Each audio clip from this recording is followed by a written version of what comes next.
99.5%. That is a real number. During Cartoon Network's Christmas marathon in December of 2017, Teen Titans Go occupied 99.5% of the schedule. Every time slot, every block, every hour of the day, rolling forward into the next, one episode bleeding into another, like some kind of fever dream that nobody asked for and nobody could escape. And somewhere in that ocean of bright colours and loud punchlines buried so deep you could blink and miss it entirely, Steven Universe received a single half-hour slot. One episode, 30 minutes out of an entire holiday marathon. That is not scheduling. That is erasure. And yet, if you go back and read the headlines from that era, if you scroll through the forums and the subreddits and the comment sections, the story being told was not about a network slowly suffocating one of its most important shows. The story being told was about ratings, about numbers on a spreadsheet, about a show that was, according to the data, losing its audience. Steven Universe was declining. Steven Universe was no longer pulling in the viewers it once had. Steven Universe was, in the language of television executives, underperforming. But here is the thing about that story. It was not wrong exactly. The numbers were real. The decline was measurable. You could point to a graph and trace the downward slope with your finger and say, yes, this show is losing viewers. But the story was incomplete. It was a conclusion built on evidence that had been carefully stripped of all context, like pulling a plant out of the ground and then blaming it for not growing. Steven Universe was not cancelled because it failed. It was cancelled because it succeeded at something the network was not ready to support. And the distance between those two statements is enormous. It is the distance between a show that could not find an audience and a show whose audience was deliberately, systematically made harder to find. That is what we are going to talk about tonight. Not just what happened to Steven Universe, but why it happened. The scheduling decisions, the ratings context, the industry pressures, the quiet, slow machinery of a network that did not know what to do with the most important show it had ever produced. Welcome to Futuro. Let us start with the schedule, because the schedule is where everything begins to fall apart, and it is where the story of Steven Universe's so-called decline is most clearly revealed for what it actually is. Not a failure of the show, a failure of the system around it. When Steven Universe premiered on November 4th, 2013, it arrived with genuine momentum. The pilot had been floating around online for months, generating curiosity. Rebecca Sugar was already a known name among animation fans for her work on Adventure Time, and Cartoon Network promoted the premiere with real confidence. The result was approximately 1.9 million viewers, making it the network's biggest premiere of that year. The early episodes settled into a rhythm. Season 1 averaged over 2 million viewers per episode. For a cable animated series in 2013, those were strong,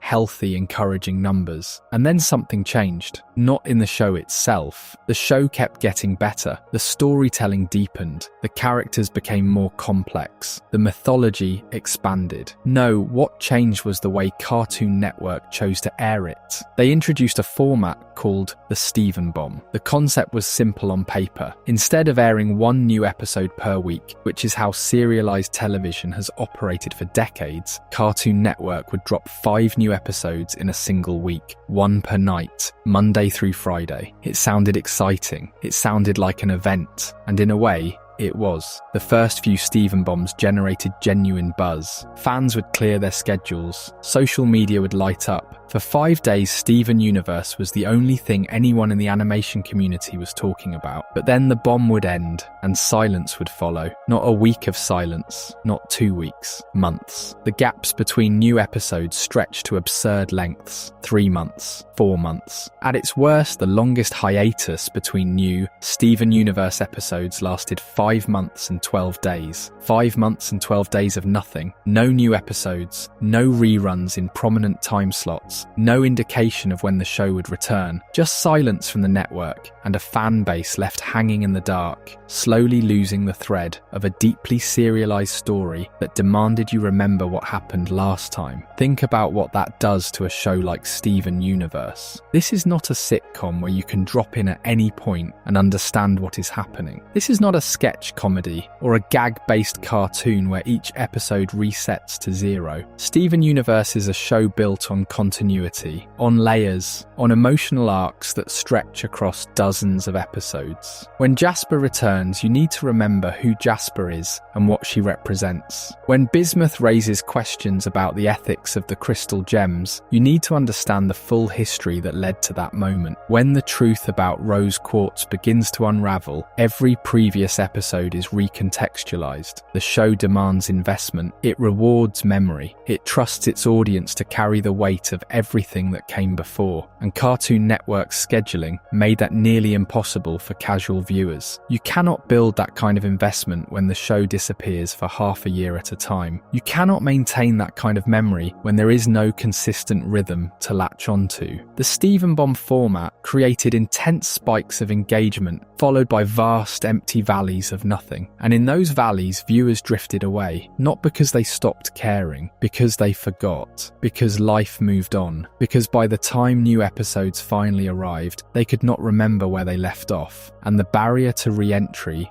felt too high. Surveys and fan polls from that era tell a consistent story. Roughly 75% of the fan base expressed frustration with the Steven Bomb format. They did not want 5 episodes crammed into 1 week and then months of emptiness. They wanted 1 episode per week, consistently, the way serialized television is supposed to work. They wanted to build a habit. They wanted Steven Universe to be part of their weekly routine, something they could look forward to every Thursday or every Friday. A constant in their schedule, the way the show's themes of love and patience and growth were constants in their lives. But Cartoon Network had a different set of priorities, and those priorities had a name: Teen Titans Go. If you watched Cartoon Network at any point between 2015 and 2019, you know what this means. Teen Titans Go was everywhere. It was on in the morning, it was on in the afternoon, it was on in the evening, it was on during marathons, it was on during holidays. There were stretches where you could turn on Cartoon Network at literally any hour of the day and find Teen Titans Go playing. In 2017,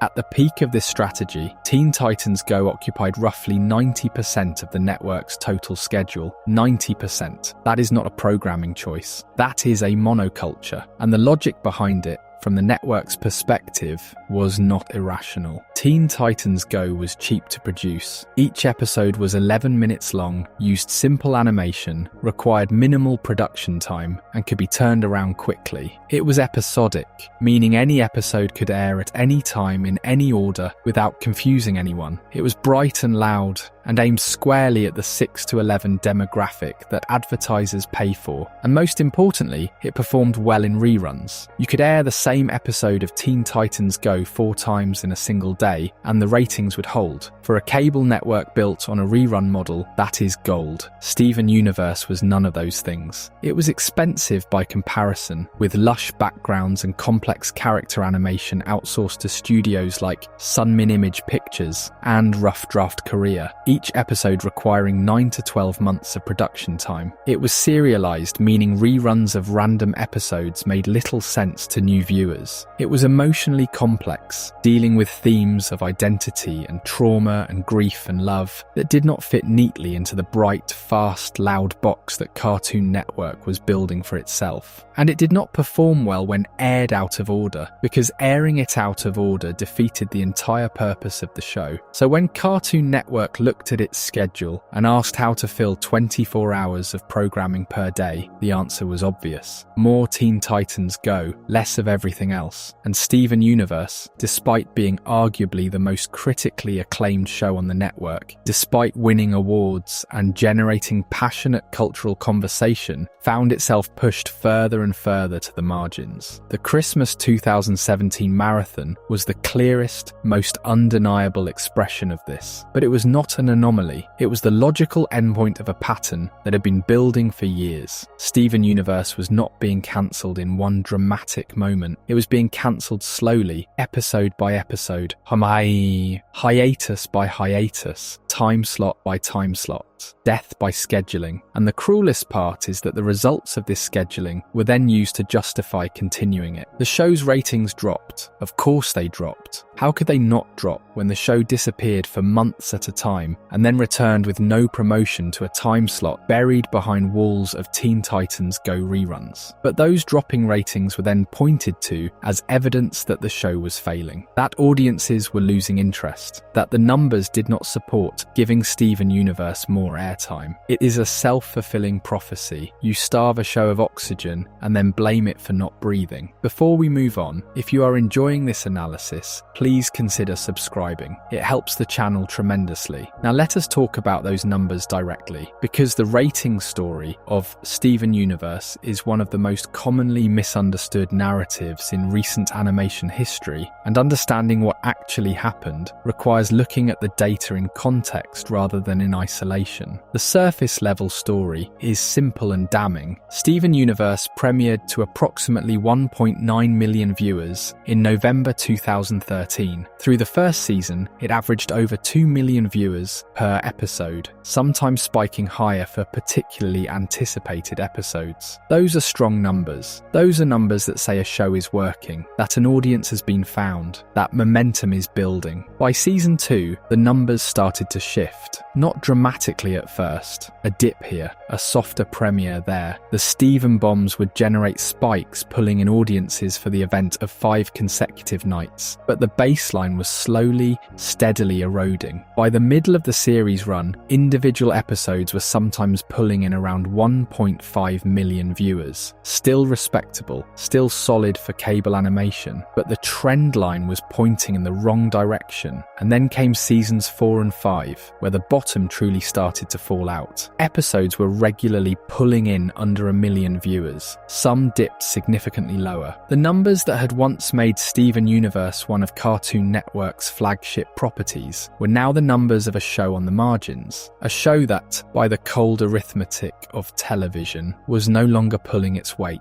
That is the story, as it is usually told. And every number in it is accurate. You can look them up. You can verify them. They are real. But they are also, on their own, deeply misleading, because those numbers did not exist in a vacuum. They existed in a context. And the context changes everything. The first piece of context is the one we just discussed, the scheduling. It is impossible to separate Steven Universe's ratings decline from the way the show was aired. The erratic schedule, the months-long hiatuses, the Steven bomb format that created spikes and valleys instead of steady viewership, the lack of prominent time slots, the absence of reruns in favourable positions. All of these factors directly, measurably contributed to the decline in live viewership. You cannot air a show inconsistently and then express surprise when the audience becomes inconsistent in return. But there is a second piece of context that is equally important and even less frequently discussed. Cartoon Network itself was losing viewers, not just Steven Universe. The entire network, every show, every time slot. The whole operation was shrinking, and it was shrinking for reasons that had nothing to do with the quality of any individual program. The years between 2015 and 2019 were the years of cord cutting, the period when streaming services, led by Netflix, fundamentally restructured how people consume television. Families that had once paid for cable packages that included Cartoon Network were cancelling those packages in favour of Netflix and Hulu and Amazon Prime. The audience was not disappearing, it was migrating, moving from one platform to another, and cable networks, all of them, were bleeding viewers as a result. Cartoon Network lost approximately 24% of its total viewership during this period. 24%. That is not a dip.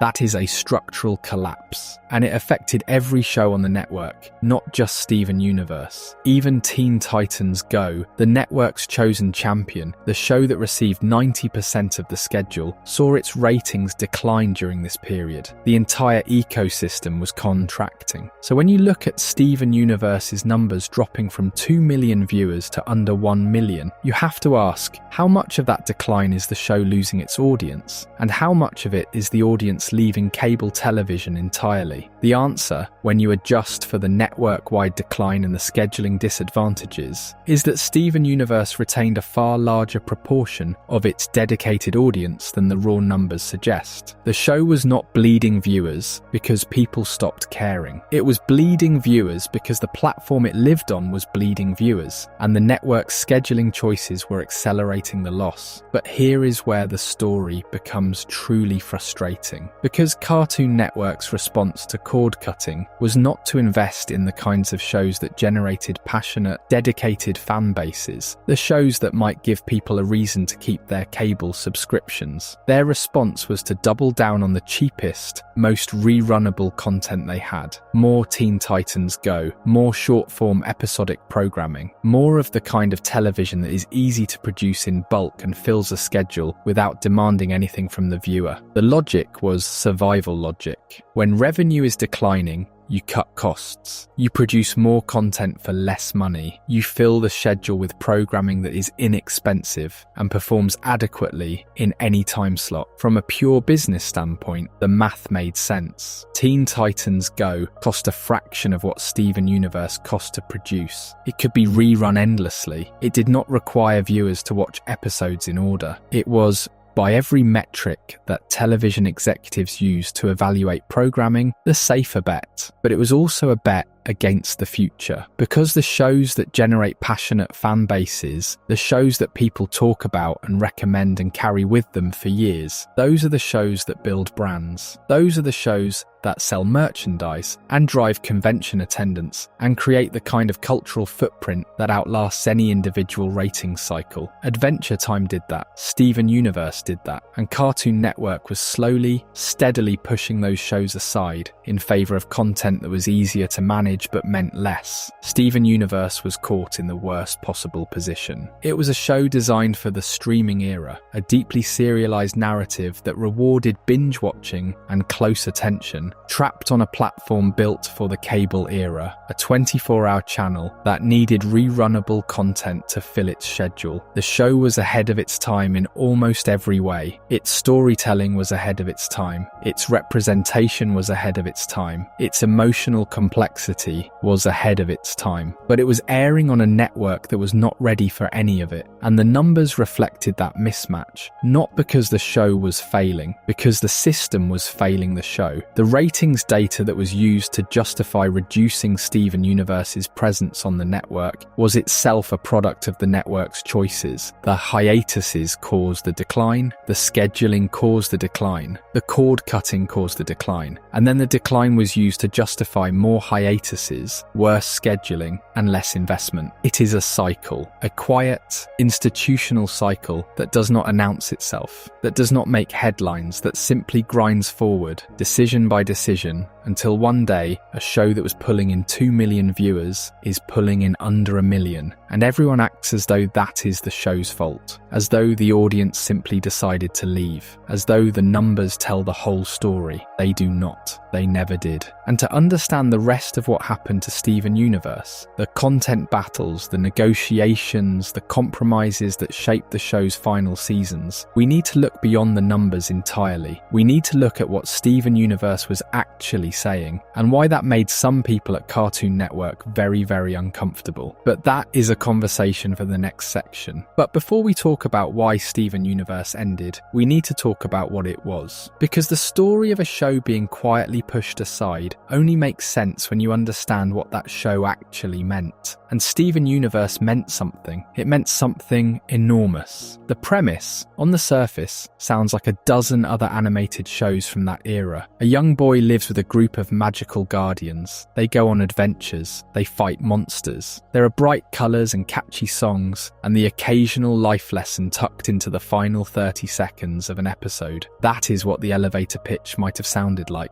That is what the network probably thought they were greenlighting when Rebecca Sugar first walked through their doors. But that is not what Steven Universe became. The boy was Steven, half human, half gem. His mother, Rose Quartz, had given up her physical form so that he could exist. Which means from the very first episode, before any villain appeared, before any conflict conflict was introduced, the show was already asking a question most children's television would never dare to touch. What does it mean to live as the reason someone else is gone? What does it feel like to carry a grief you did not choose, for a person you never met, whose absence defines your entire existence? That is not a premise. That is a wound. Rebecca Sugar created the show. She was the first woman to independently create a series for Cartoon Network. Not the first woman to work on a show. Not the first woman to co-create something alongside a male partner. The first woman to walk in alone with a pitch and walk out with a green light. That fact matters. It matters because it tells you something about the institution she was working within, and it tells you something about the kind of stories that institution had been telling before she arrived. For decades, Cartoon Network had built its identity on a particular kind of humor. Loud,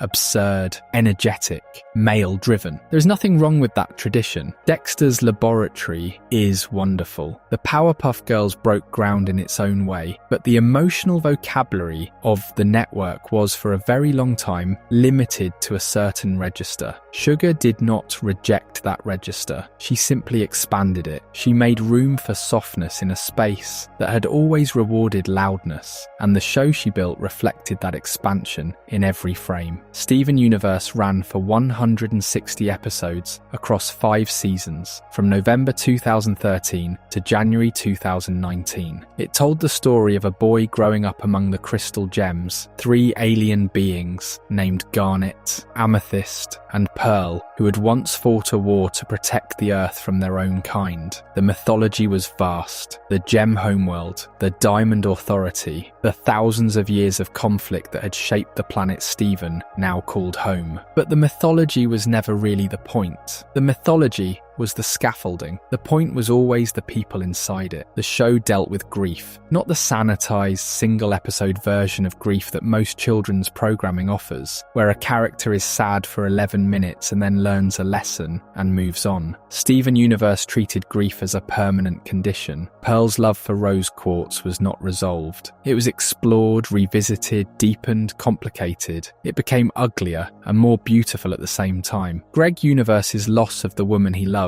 was not a backstory detail. It was a living thing that shaped every interaction he had with his son. Grief in Steven Universe was not a problem to be solved. It was a texture of being alive. The show dealt with trauma. Steven himself, as the series progressed, began to exhibit symptoms that any psychologist would recognize: hypervigilance, emotional suppression, the compulsive need to fix everyone else's problems as a way of avoiding his own. By the time Steven Universe Future arrived, the show had essentially become a narrative about post-traumatic stress disorder in a teenage boy, told with such care and specificity that therapists began recommending it to their patients. A cartoon on Cartoon Network was being used as a therapeutic tool. Think about that for a moment. Think about what that says about the depth of what Sugar and her team were doing. The show dealt with identity, with colonialism, with the weight of inherited systems and the possibility of dismantling them. The Diamond Authority was not just a group of villains. They were a metaphor for empire, for rigid hierarchy, for the belief that every being has a predetermined purpose, and deviation from that purpose is a form of treason. When Steven challenged the Diamonds, he was not just fighting bad guys. He was questioning the entire structure of a civilization that had decided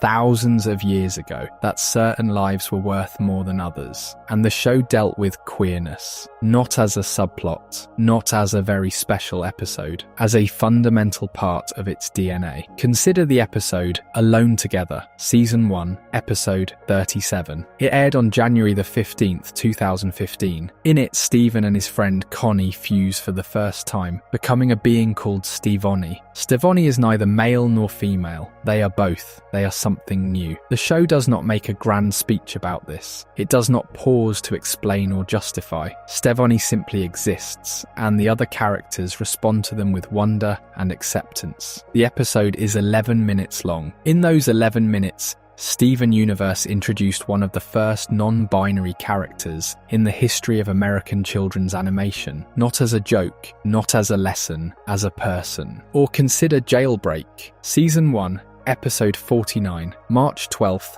2015. For 48 episodes, Garnet had been presented as a single character, strong, composed, mysterious. In Jailbreak, the show revealed that Garnet was actually a fusion, two gems, Ruby and Sapphire, who loved each other so deeply that they chose to exist as one being rather than be apart. The moment of revelation is accompanied by a song called Stronger Than You, performed by Estelle, and it is one of the most electrifying moments in the history of the medium. Not because it is loud or dramatic, although it is both of those things, but because of what it means. A children's show on Cartoon Network had just revealed that one of its main characters was, in essence, a walking embodiment of queer love, and it had done so not as a twist for shock value, but as the emotional climax of an entire season's worth of storytelling. Or consider Mr. Greg, Season 3, Episode 8, July 19th, 2016. In this episode, Steven takes his father Greg and Pearl on a trip to a fancy hotel. The real purpose of the trip is to force Greg and Pearl to confront their shared grief over rose quartz. Pearl sings a song called It Is Over, Is It Not? And in that song, she lays bare the full depth of her love for Rose. It is not subtext, it is text. Pearl loved Rose. She loved her romantically, desperately, in a way that consumed her for thousands of years, and now Rose is gone, and Pearl is still here, and the love has nowhere to go. That song is 3 minutes long. In those 3 minutes, Steven Universe accomplished something that most prestige adult dramas never manage. It made you feel the full, unbearable weight of loving someone who chose someone else, and then losing them anyway. This is what Steven Universe was. This is what the network had on its hands. A show that was doing something genuinely revolutionary. A show that was winning awards and generating critical acclaim and building a passionate fan community that stretched around the world. A show that was making Cartoon Network look brave and progressive and forward-thinking. And the network profited from it. They put Steven Universe merchandise on shelves. They used the show in their marketing. They pointed to it when journalists asked about diversity and representation. They were happy to take credit for the revolution. They were just not happy to let it air on a regular schedule. Because while the network was publicly celebrating what Steven Universe represented, they were privately making it harder and harder for the show to exist. And to understand why, we need to look beyond the borders of the United States. We need to look at the places where Steven Universe was being watched, and the places where it was not being watched, and the very specific economic reasons that turned a beloved show into a liability. Before we move on, if you are enjoying this analysis, please consider subscribing. It helps the channel tremendously. Steven Universe aired in over 100 countries. That is a staggering number. It means the show was translated into dozens of languages, dubbed by hundreds of voice actors, scheduled by programming departments on 6 continents. It means that the stories Rebecca Sugar told in a studio in Burbank, California, traveled to living rooms in Tokyo and London and Sao Paulo and Cairo. The global reach of the show was one of its greatest commercial assets. International distribution is not a bonus for a network like Cartoon Network. It is a pillar of the business model. The revenue generated by licensing a show to international broadcasters can, in some cases, exceed the domestic revenue. A show that plays well globally is a show that justifies its production budget many times over, and this is where the problem begins. Because Steven Universe did not play well globally, not because audiences did not want it, they did.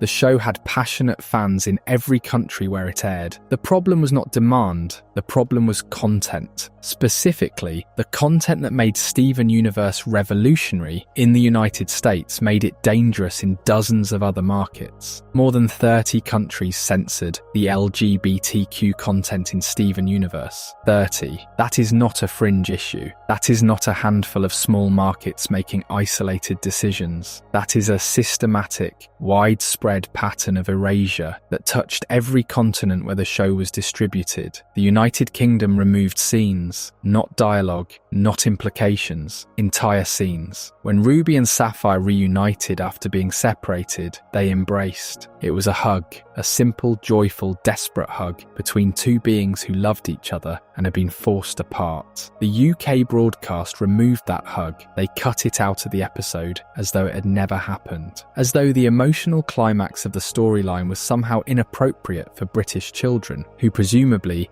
had never seen two people hug before. France altered dialogue. Lines that made the romantic nature of Ruby and Sapphire's relationship explicit were rewritten to be ambiguous. The love was still there if you knew where to look, but the words had been carefully rearranged so that a casual viewer might miss it entirely. The plausible deniability that Sugar had spent years fighting against in the United States was being reintroduced, country by country, by international broadcasters who did not share her vision. Countries across the Middle East and North Africa banned episodes outright. Not edited versions, not censored cuts, complete removal from the schedule. Episodes that contained queer content simply did not exist in those markets. The show aired with gaps. Storylines that depended on Ruby and Sapphire's relationship became incoherent. Character arcs that built toward moments of queer visibility arrived at destinations that had been erased. Viewers in those countries watched a version of Steven Universe that was fundamentally broken, and they had no way of knowing what was missing. This is the quiet economic engine behind everything we have been talking about. Every scheduling decision, every bomb format, every long hiatus that tested the patience of the show's fan base. The network did not need to sit in a boardroom and say,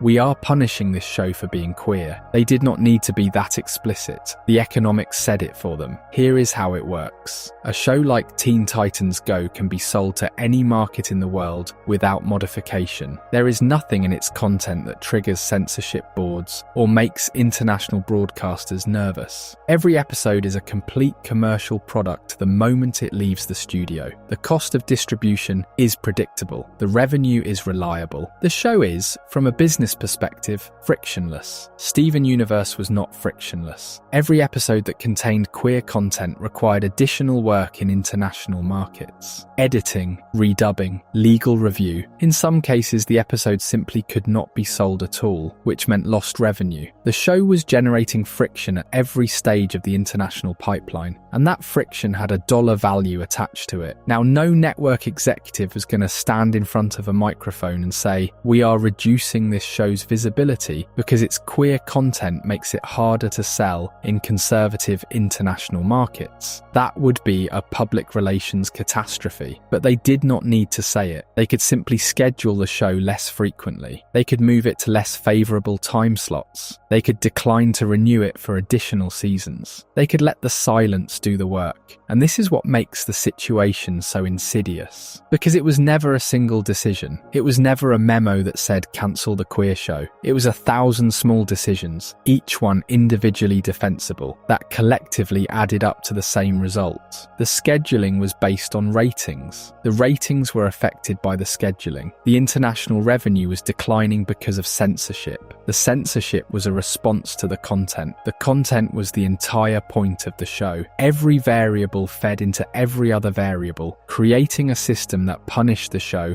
for being exactly what it was, without anyone ever having to take responsibility for the punishment. Rebecca Sugar knew this. She has spoken about it in interviews, always carefully, always diplomatically, but with a clarity that leaves little room for misinterpretation. She understood that every queer moment she fought for came at a cost, not just a creative cost, a financial cost. Every time Ruby and Sapphire held hands on screen, the show became harder to sell in 30 countries. Every time a character expressed love in a way that did not conform to heterosexual norms, the international revenue projections shifted downward by some fraction of a percentage point, and she kept doing it anyway. That is the part of this story that deserves to be remembered. Not the network's cowardice, not the international censorship, not the scheduling games or the financial calculations. What deserves to be remembered is that Rebecca Sugar knew the cost, understood it completely, and decided that telling the truth was more important than making the math work. She chose her audience over her distributor. She chose the kids who needed to see themselves on screen over the markets that refused to let them. The network never said publicly that the show's queer content was a problem. They did not need to. The scheduling said it for them. The hiatuses said it for them. The bomb format said it for them. The reduced episode orders said it for them. Every decision that made the show harder to find, harder to follow, harder to love, said it louder than any press release ever could, and the show kept going. Quieter,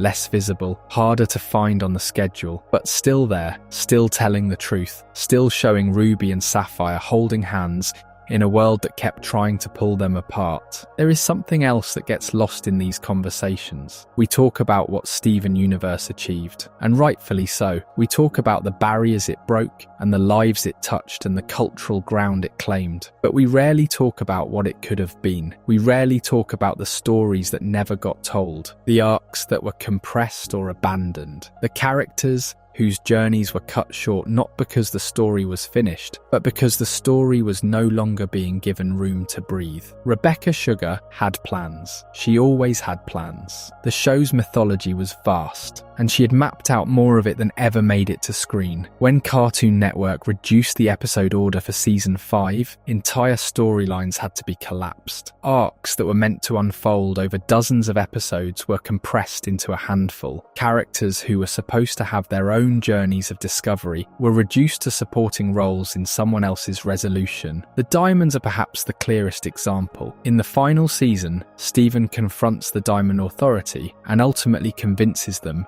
to change. It is a powerful narrative choice. The idea that even the architects of an oppressive system can be reached, can be moved, can choose differently. But the execution feels rushed in places, and that is not because Sugar and her team lacked the skill to do it justice. It is because they lacked the episodes. The original plan for the Diamond arc was more expansive. There were supposed to be more confrontations, more setbacks, more moments where the possibility of change seemed genuinely uncertain. White Diamond in particular was meant to have a longer and more complex reckoning with her own tyranny. Instead, her transformation happens in a single episode. And while that episode is remarkable, you can feel the weight of everything that was supposed to come before it. You can sense the missing architecture. Pink Pearl is another story that bears the marks of compression. In the show, as it aired, Pink Pearl appears and her history is explored, but the full depth of her trauma, the way she was damaged by Pink Diamond, the parallels between her experience and Steven's own relationship with his mother's legacy, all of that was meant to be given more space. Sugar had conceived of Pink Pearl's story as a mirror for Steven's journey, a way of showing that the harm caused by the Diamonds was not abstract or political, but deeply, unbearably personal. In the version of the show that exists, you can see the outline of that intention, but the colours were never fully filled in. These are the compromises that do not make headlines. No one writes an article about the episode that was never produced. No one protests the storyline that was quietly shelved during a budget meeting. The absence is invisible unless you know where to look, and most viewers do not know where to look. They see the show that exists and they judge it on its own terms, which is fair, but there is a ghost version of Steven Universe that exists only in Sugar's notes and in the memories of her writer's room, a version where every thread was given the space it needed, where every character's journey reached its natural conclusion, where the story was allowed to be as big as it wanted to be. The gap between that version and the version we got is the gap between having a supportive network and having a network that tolerated you. Sugar closed that gap through sheer force of will. She and her team performed acts of narrative compression that border on miraculous. They found ways to honour the emotional truth of their stories, even when the structural support had been pulled away. The wedding of Ruby and Sapphire in Reunited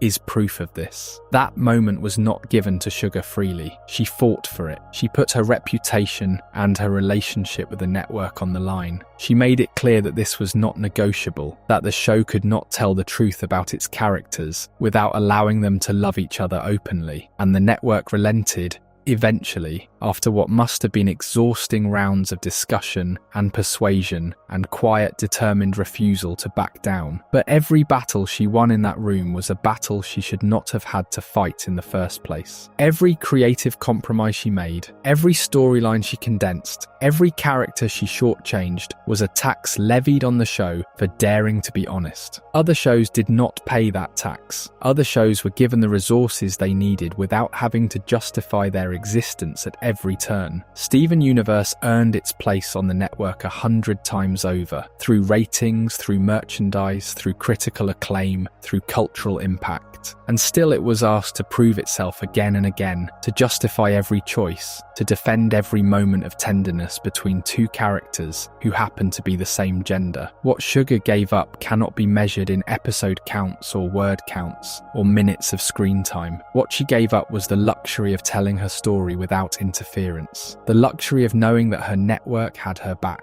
the luxury of being treated the same way as every other creator on the roster. She gave up peace of mind. She gave up creative freedom. She gave up, in some fundamental way, the experience of making a show that was simply allowed to exist. And in exchange, she gave us something that will outlast every executive who ever made her life difficult. She gave us a show that told the truth. There is one more dimension to this story that rarely gets the attention it deserves, and it has nothing to do with Cartoon Network's internal politics. It has to do with timing, because the cruelest irony of Steven Universe's cancellation is not that the network was afraid of queer content. It is that the network's fear had an expiration date, and the show missed it by just a few years. Steven Universe debuted on November 4th, 2013. At that moment, the streaming revolution was still in its infancy. Netflix had released House of Cards and Orange is the New Black earlier that year, proving that a streaming platform could produce prestige original content.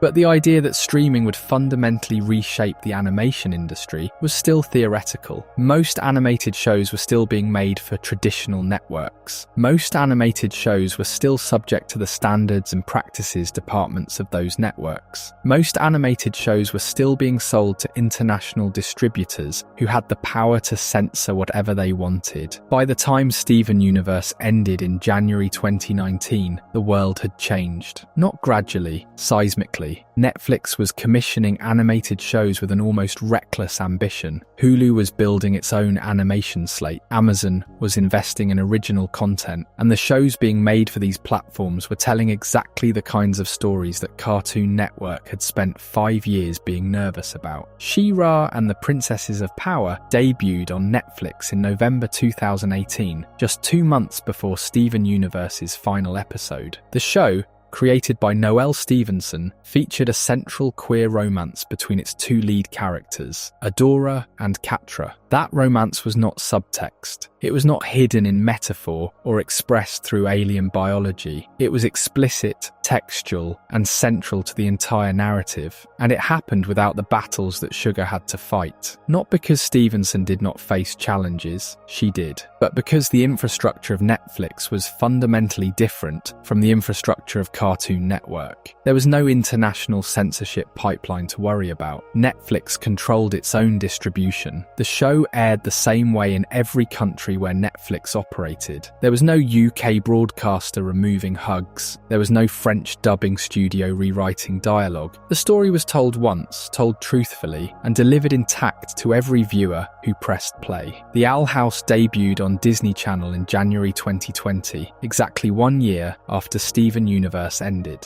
Its creator, Donna Terrace, made its lead character, Luz Noceda, bisexual. A bisexual Latina protagonist on a Disney show. 5 years earlier, that would have been unthinkable. And while Terrace did face resistance from Disney, she was operating in a landscape that Sugar had helped to reshape. The ground that Steven Universe broke made it harder for networks to say no. The success of She-Ra on Netflix made it harder for networks to claim that queer content was commercially unviable. Each show made the next show possible, and each show made the previous show's struggles look more unnecessary in retrospect. This is the temporal trap that Steven Universe was caught in. The show arrived at exactly the wrong moment. It was too late for the old rules to make sense. By 2013, the cultural conversation around LGBTQ representation had already shifted dramatically. Marriage equality was being debated at the Supreme Court. Public opinion polls showed majority support for same-sex marriage for the first time in American history. The idea that a children's show could not depict queer characters was already outdated when Steven Universe premiered. The rules were behind the culture,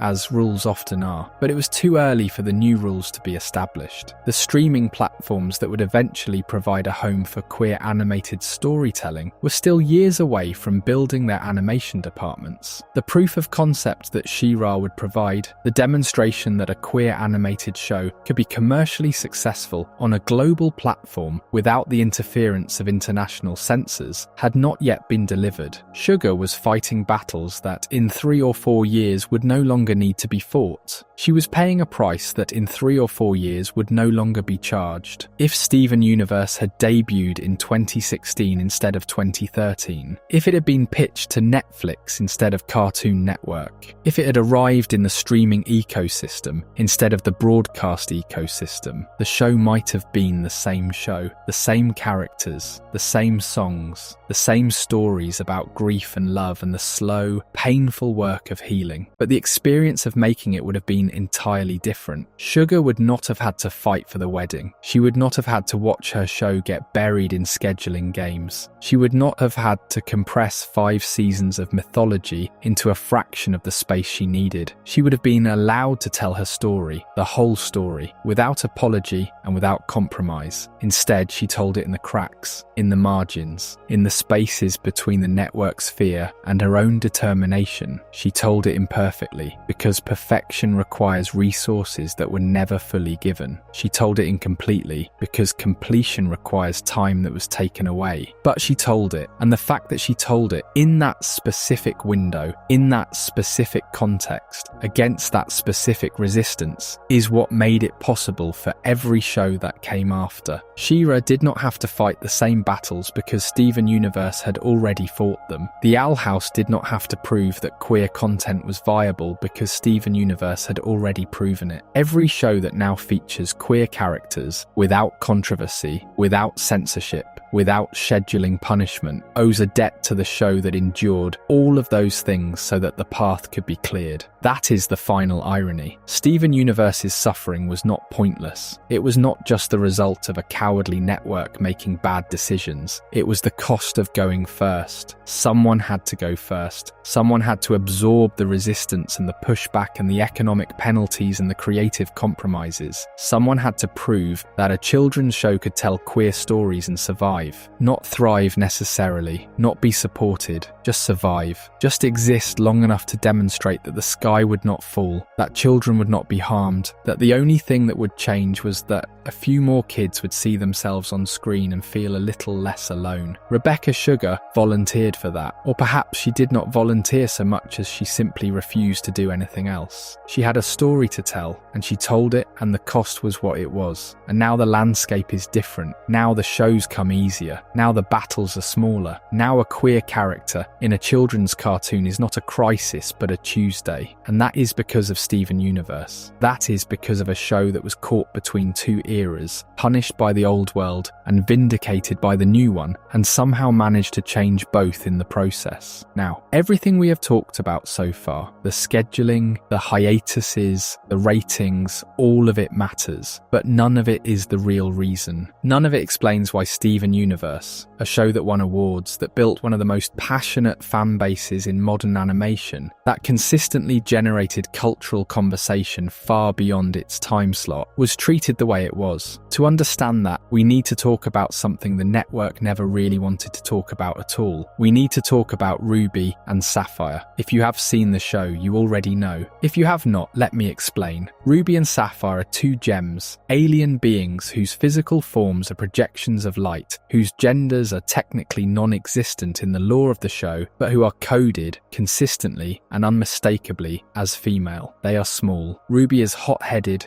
impulsive, deeply emotional. Sapphire is calm, composed, able to see the future, and they are in love. Not in the way that earlier cartoons sometimes hinted at queerness through subtext or coding that could be denied if anyone asked. Ruby and Sapphire are in love the way that any couple on any show has ever been in love. They hold hands, they flirt, they argue, they reconcile, they fuse together into garnet, And that fusion, that permanent, joyful merging of two beings into one, is presented from the very beginning as an act of love, not of strategy, not of power, of love. And every single moment of that love cost Rebecca Sugar a fight. This is not an exaggeration. This is not dramatic framing for the sake of a narrative. Sugar herself has spoken about this openly, and what she describes is a process that was exhausting, repetitive, and at times demoralizing. Every romantic moment between Ruby and Sapphire had to be approved by executives. Every gesture of affection, every lingering glance, every moment where the show made it unambiguously clear that these two characters were in a romantic relationship.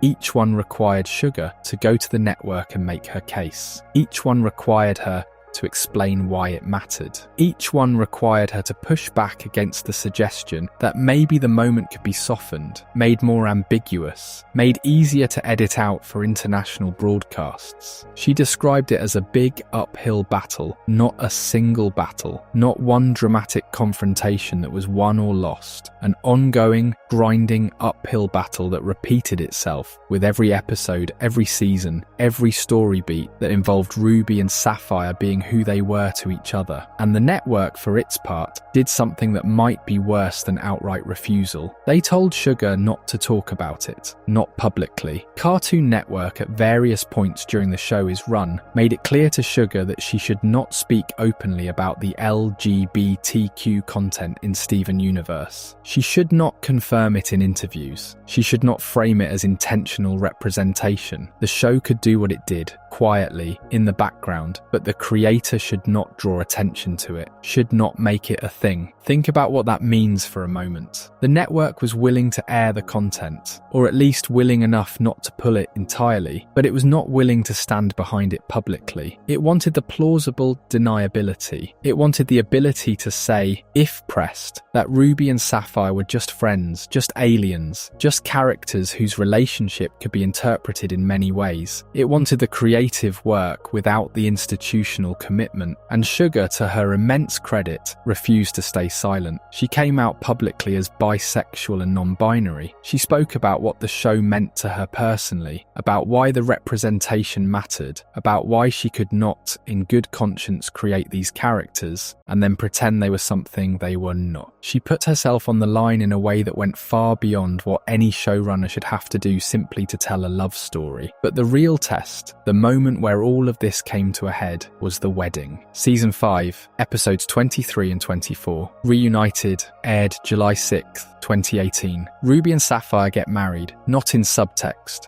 not in metaphor, not in a way that could be edited or reinterpreted or denied. They stand before their friends, they exchange vows, they kiss. It is a wedding, in every sense of the word, and it is beautiful, and it is the first same-sex wedding in mainstream American children, is animation. The first. In 2018, think about how long animation has existed. Think about how many cartoons have aired in America. Think about how many weddings have been depicted in children. Is programming. Fairy tale weddings, princess weddings, comedic weddings, dramatic weddings. Thousands of them, and not one, until Ruby and Sapphire showed two people of the same gender choosing each other. Sugar has said that she fought harder for the wedding than for anything else in the show's entire run. And by the time it aired, she had reason to believe it might be the last thing the show ever did. She was not sure at various points that the network would allow it. She was not sure that the show would survive long enough to reach it. She pushed for it, knowing that it might end everything, and she pushed for it anyway, because she believed it mattered more than the show's survival. There is an executive quote that circulated in the aftermath of the wedding, attributed to someone in the decision-making chain, though the exact identity has never been publicly confirmed. The quote, paraphrased, is something along the lines of every show wanting to do a gay wedding now. The dismissiveness of that statement tells you everything you need to know about the gap between the people making the show and the people managing the network.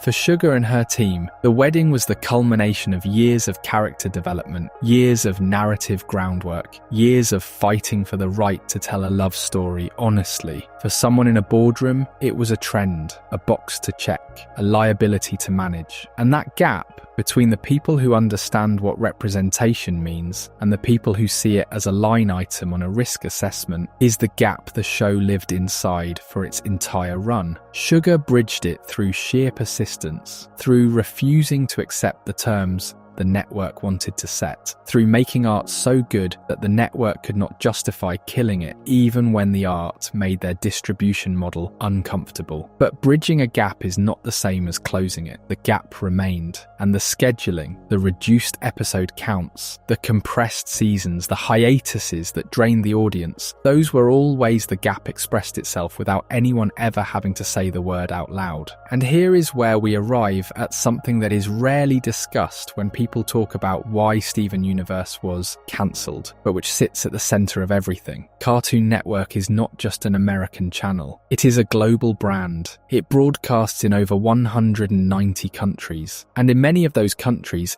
LGBTQ content in children's programming is not just controversial, it is illegal, it is banned, it is the kind of thing that can get a channel pulled from the airwaves entirely. When Steven Universe aired episodes featuring Ruby and Sapphire's relationship, more than 30 countries censored the content. Some edited the episodes, some skipped them entirely, some refused to air them at all. The United Kingdom, not a country most people would associate with anti-LGBTQ censorship, initially censored a scene between Ruby and Sapphire, cutting a moment of intimacy that was considered too explicit for a Children Is channel. That decision generated a petition with over 6,000 signatures demanding the scene be restored, and eventually it was. But the fact that it was censored in the first place tells you something about the pressure the network was under. In the Middle East and North Africa region, the show faced outright bans on episodes containing LGBTQ content. Turkey censored episodes, Kenya censored episodes, and every one of those markets represented revenue. Every one of those markets represented a business relationship that Cartoon Network had to maintain. Every one of those censorship decisions was not just a cultural statement, it was a financial calculation. And this is the part that nobody at the network was ever going to say out loud. Steven Universe was a show that was actively making itself harder to sell internationally. Every time Ruby held Sapphire's hand, every time Garnet spoke about love, every time the show made its queer content more explicit and more undeniable, it was creating episodes that could not be broadcast in a significant portion of Cartoon Network is global market. The show was not just losing domestic ratings to cord cutting and bad scheduling, it was becoming a liability in the international distribution model that the network depended on. This does not mean that some executive sat in a room and said, "We are cancelling this show because it is too gay." That is almost certainly not how it happened. What is far more likely is that the show's queerness made it easier to cancel. It made it easier to reduce episode counts. It made it easier to give it bad time slots. It made it easier to choose Teen Titans Go for the prime real estate and push Steven Universe into the margins. Because every decision that marginalised the show could be justified on other grounds: ratings, demographics, scheduling efficiency, while the uncomfortable truth sat underneath all of it, unspoken and undeniable. The real reason Cartoon Network cancelled Steven Universe is not any single thing. It is not just the ratings. It is not just the scheduling. It is not just the hiatuses. It is all of those things layered on top of the fact that the show was doing something the network's business model could not comfortably support. Steven Universe was a show that insisted on being brave in an industry that rewards being safe, and the network, faced with a choice between supporting that bravery and protecting its bottom line, chose the bottom line, not with a dramatic confrontation, not with a memo, with a slow, quiet, suffocating withdrawal of support that made the show's decline feel inevitable when it was anything but. What it cost Rebecca Sugar personally is difficult to quantify. She has spoken about the exhaustion of fighting the same battles over and over. She has spoken about the toll role of coming out publicly in the context of a professional fight, of having her identity become inseparable from her advocacy. She fought for every queer moment in Steven Universe, knowing that each one might be the one that got the show cancelled, and she fought for them anyway, because she understood something that the network did not. She understood that the show's legacy would not be measured in ratings. It would be measured in the children who saw themselves in Ruby and Sapphire and understood for the first time that their love was not something to be hidden. And she was right. Before we move on, if you are enjoying this analysis, please consider subscribing. It helps the channel tremendously. So, let us talk about what Steven Universe actually changed. Because the numbers we discussed earlier, the ratings, the viewership trends, the scheduling data, those numbers tell one story. But there is another set of numbers that tells a very different one. In 2019, Steven Universe won the GLAAD Media Award for Outstanding Kids and Family Programming. It was the first year that category existed. GLAAD created it, in part because Steven Universe existed. The show did not just win an award, it helped create the award. It demonstrated that children's programming could engage with LGBTQ themes in a way that was meaningful, age-appropriate, and worthy of recognition by the largest LGBTQ media advocacy organisation in the country. That same year, the show won a Peabody Award. The Peabody is not a popularity contest. It is not given to shows because they have large audiences or generate significant revenue. It is given to shows that represent the most powerful, enlightening, and invigorating stories released in electronic media during the year. The committee specifically cited the show's handling of LGBTQ themes, its emotional depth, and its impact on young audiences. A show that Cartoon Network was quietly suffocating won one of the most prestigious awards in all of media. Over the course of its run, Steven Universe received 7 Emmy nominations. 7 for a show that was buried in scheduling, fractured by hiatuses, and given steadily diminishing support by its own network. The industry recognized what the network would not, that Steven Universe was one of the most important animated shows of its generation. But the awards, as meaningful as they are not the real legacy. The real legacy is what came after. In 2018, the same year Ruby and Sapphire got married, Netflix released She-Ra and the Princesses of Power. The show, created by Noelle Stevenson, featured LGBTQ characters and relationships as a central, unapologetic part of its narrative. Stevenson has spoken openly about the influence of Steven Universe on her own work, about the way Sugar's battles cleared a path that made She-Ra's queerness possible. The show's central love story between Adora and Catra, built to a romantic culmination that would have been unthinkable in children, is animation just a few years earlier, and it was unthinkable until Steven Universe made it thinkable. In 2020, Disney Channel aired The Owl House, created by Dana Terrace. The show features a bisexual protagonist, Luce Naseda, whose relationship with another girl, Amity Blight, is not a subplot or a side note. It is the emotional heart of the series. Terrace has been clear about the fact that the Owl House exists in the creative space that Steven Universe opened. The battles that Sugar fought made it possible for Terrace to tell her story with less resistance, though not without resistance entirely. The Owl House had its own battles with Disney, its own compromises, its own frustrations, but the ground had been broken, the precedent had been set, and it did not stop there. Dead End Paranormal Park featured a transgender protagonist. Kipo and the Age of Wonder Beasts included queer characters as a natural part of its world. The landscape of children is animation shifted, visibly and measurably, in the years following Steven Universe. Not because the industry suddenly discovered its conscience, because one creator, on one show, on one network, refused to back down, and in doing so demonstrated that queer stories in children is media did not destroy anything. They did not corrupt children. They did not tank ratings beyond what cord cutting was already doing to every show on the dial. They simply existed, and the world did not end, and the next creator could point to Steven Universe and say, it has been done before, and it was fine. This is the impact that cannot be measured in overnight ratings or advertising revenue. You cannot put a number on a child watching Ruby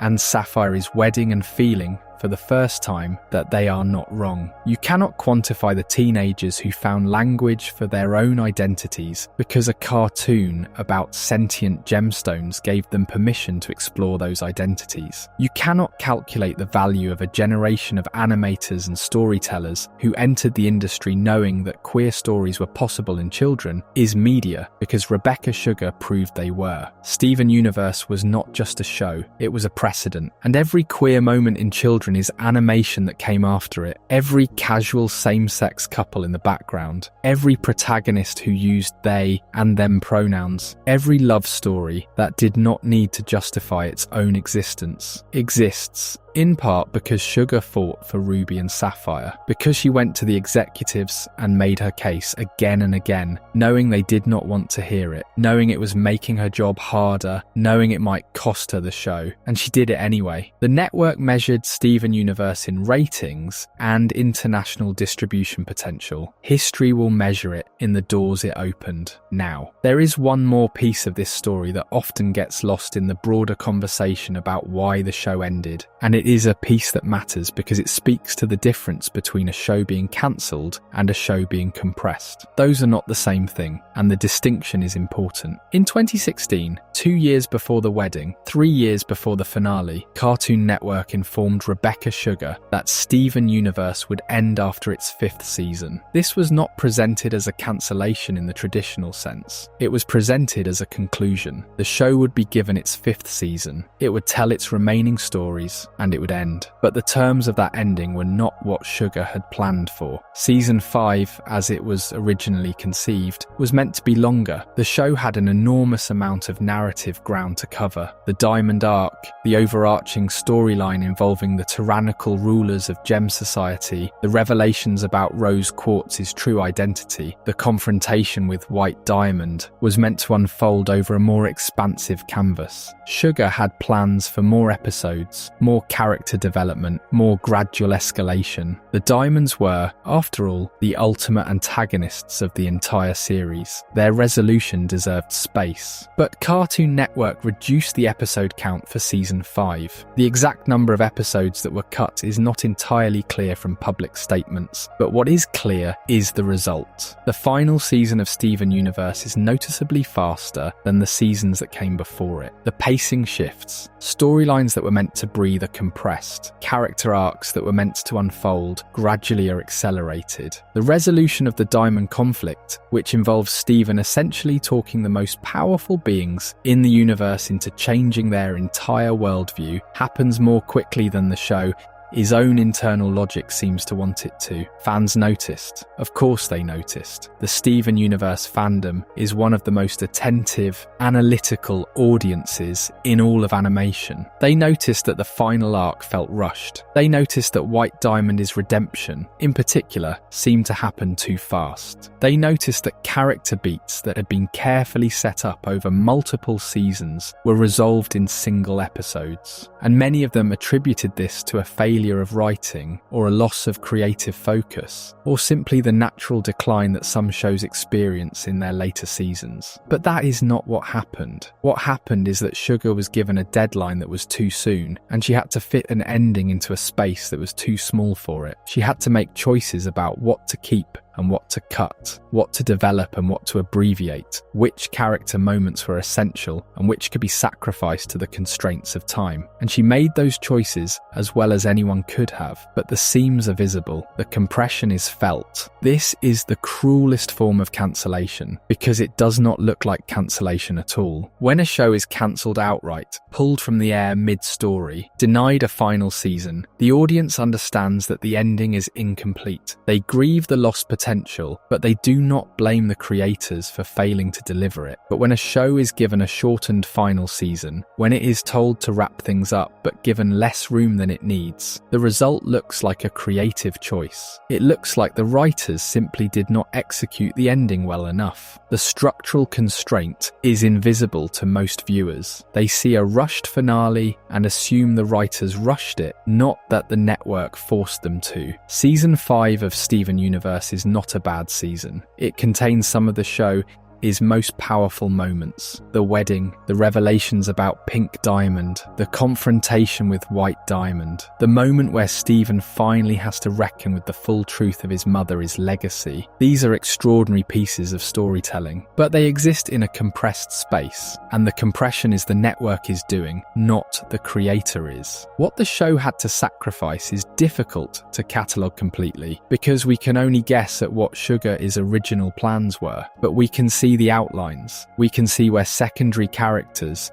who had been carefully developed over earlier seasons are given less attention in season 5. We can see where the Diamonds, who were built up as existential threats over the course of years, are humanized and redeemed in a handful of episodes. We can see where the emotional logic of the story, which had always been meticulous, always careful, always willing to sit with difficult feelings for as long as they needed, is suddenly asked to move faster than it wants to. And we can see in Steven Universe Future, the epilogue series that aired in 2019 and 2020, the stories that Sugar still needed to tell. Future is, in many ways, the show processing its own compression. It is Steven dealing with the emotional aftermath of a conflict that was resolved too quickly, struggling with trauma that he never had time to process, falling apart in ways that the finale of the original series did not have room to explore. It is a beautiful, painful, necessary piece of television, and it exists because the original ending was not given the space it deserved. The difference between being cancelled and being given a deadline too soon is the difference between a door being slammed and a door being slowly closed while you are still trying to carry things through it. The result is the same. You are on the other side, and some of what you are carrying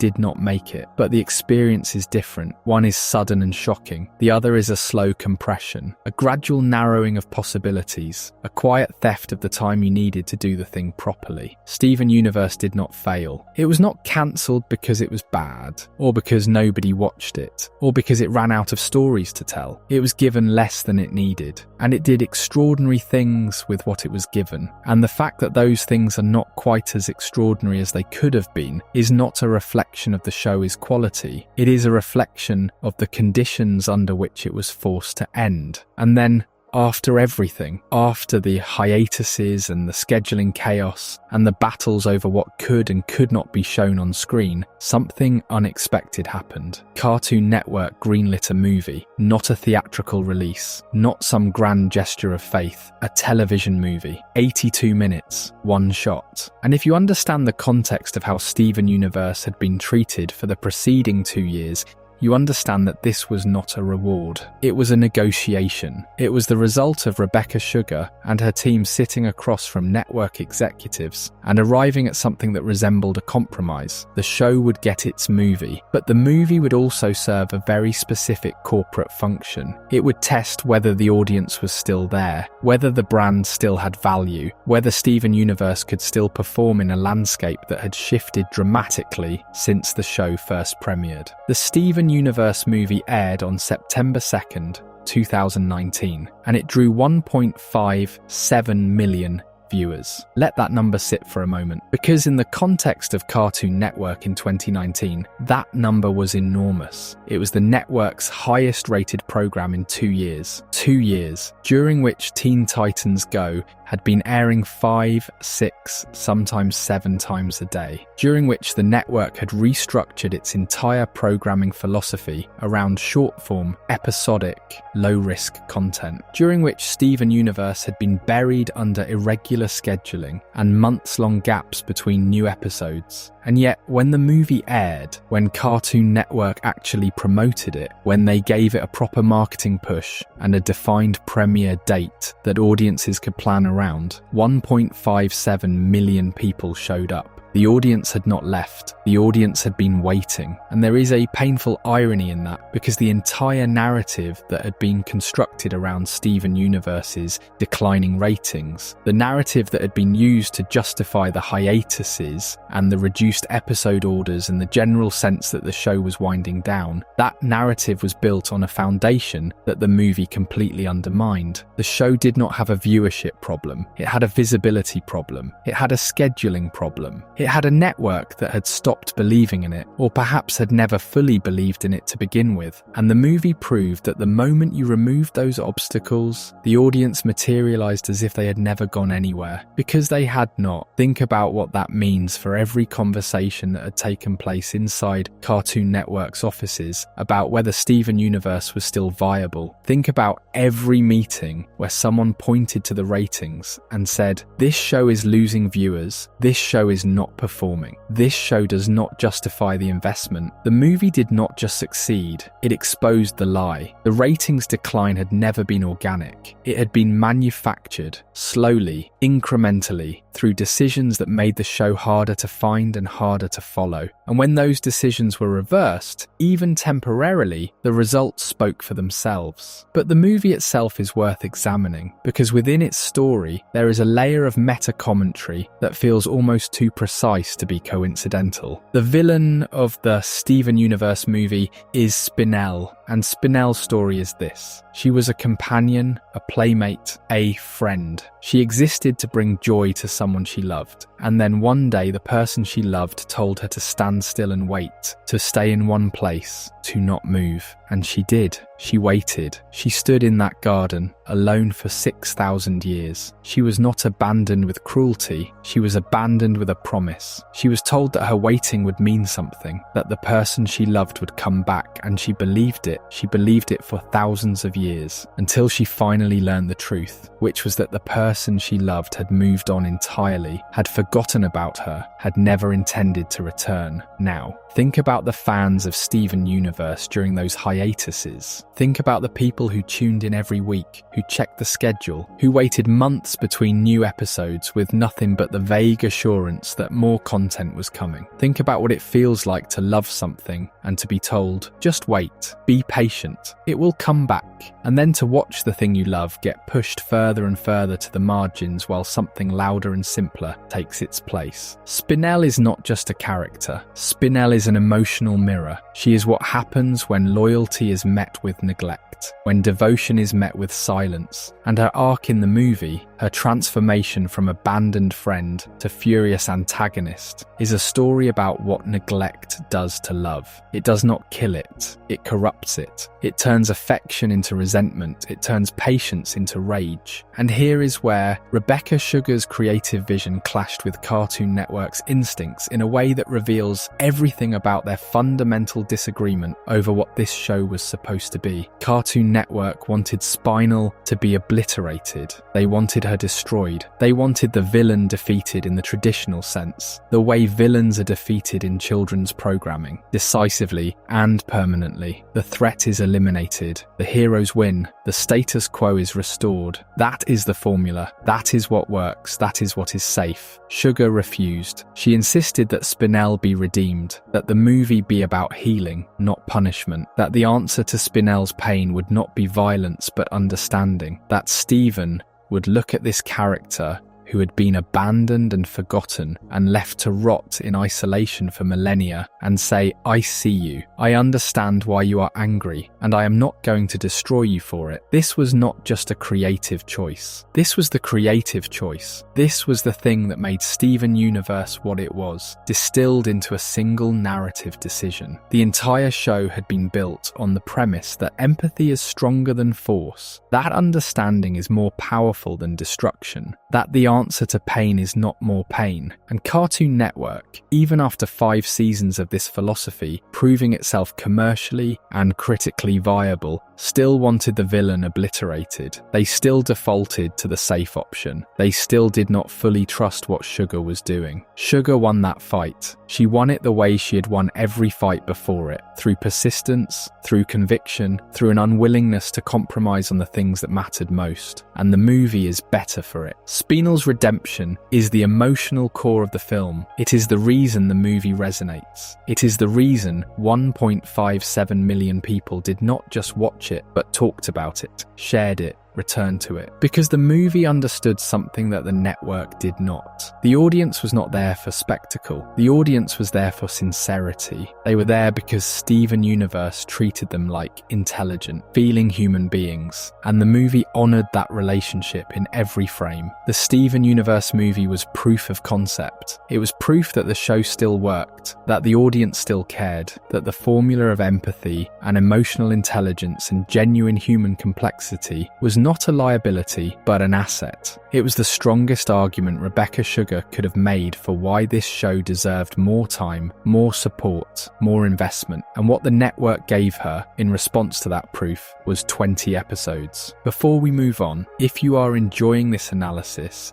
please consider subscribing. It helps the channel tremendously. 20 episodes. That is what came next, not a full season. Not the kind of extended run that a show pulling 1.57 million viewers for a single television movie might reasonably expect. 20 episodes, packaged not as season 6, but as something else entirely. Steven Universe Future, a limited series, an epilogue. It premiered on December the 7th, 2019, just 3 months after the movie had proven that the audience was alive and waiting, and it ended on March 27th, 2020. 4 months, 20 episodes. And within those 20 episodes, Rebecca Sugar attempted something that had almost never been done in children's animation. She made a show about post-traumatic stress disorder, not metaphorical trauma, not the kind of sanitized, after-school special version of emotional difficulty that children's programming occasionally gestures toward. Real, clinical, recognizable PTSD. Steven Universe Future is about a teenager who has spent his entire life saving the world, resolving conflicts, healing others, absorbing the pain and trauma of everyone around him, and who has never once been asked how he is doing. It is about what happens when the hero has no more battles to fight and is left alone with everything he has been carrying. Steven's breakdown in Future is one of the most honest depictions of mental health crisis in the history of animated television. He does not simply feel sad. He does not have a bad day that is resolved by the end of the episode. He unravels. He loses control of his powers. He hurts people he loves. He becomes the thing he has spent his entire life trying to heal in others. And the show does not look away from it. It sits in the discomfort. It lets the audience feel what Steven is feeling. The confusion,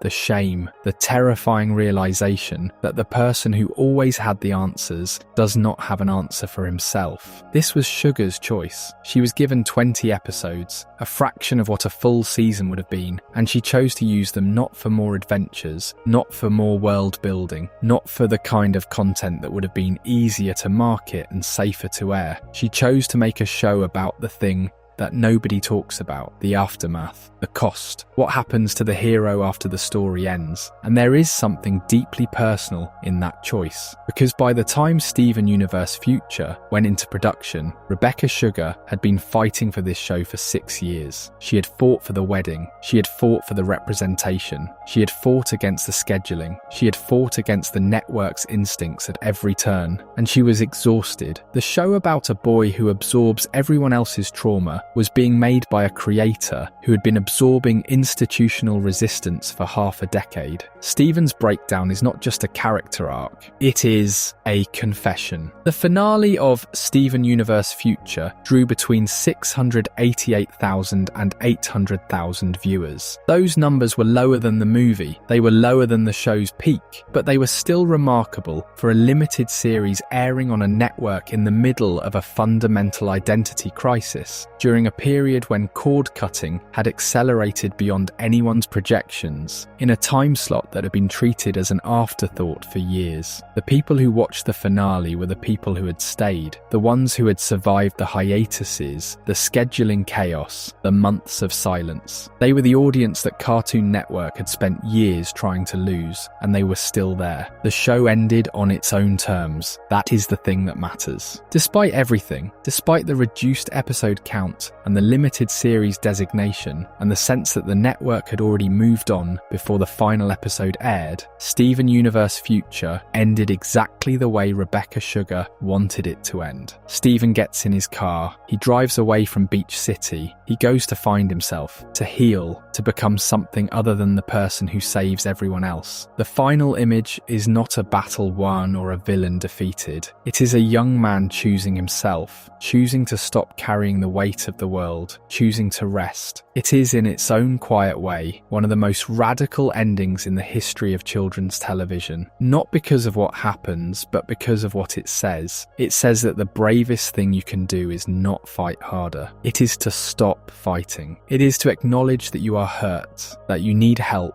that the story does not end with victory, but with the long, slow, unglamorous process of learning to live after the victory is over. And if that sounds like it might apply to more than just the character on screen, that is because it does. There is a moment in the penultimate episode of Future where Steven, overwhelmed by the accumulated weight of everything he has been through, transforms. He does not power up in the traditional sense. He does not become stronger or faster or more capable. He becomes something monstrous, something out of control, something that has been holding itself together for so long that when it finally breaks, it breaks completely. And the show does not frame this as a villain turn. It does not frame it as a failure. It frames it as what happens when a person who has spent their entire life taking care of everyone else finally runs out of the ability to keep doing it. The breaking is not the tragedy. The tragedy is that it took this long for anyone to notice he was breaking. Sugar has spoken about how much of herself she put into Steven's arc in Future, and the parallels are not subtle. A person who spent years absorbing the emotional weight of everyone around them. A person who kept fighting and fighting and fighting because stopping felt like failure. A person who did not know how to ask for help because asking for help meant admitting that the thing they had been doing was unsustainable. Steven's breakdown is animated in bright pink,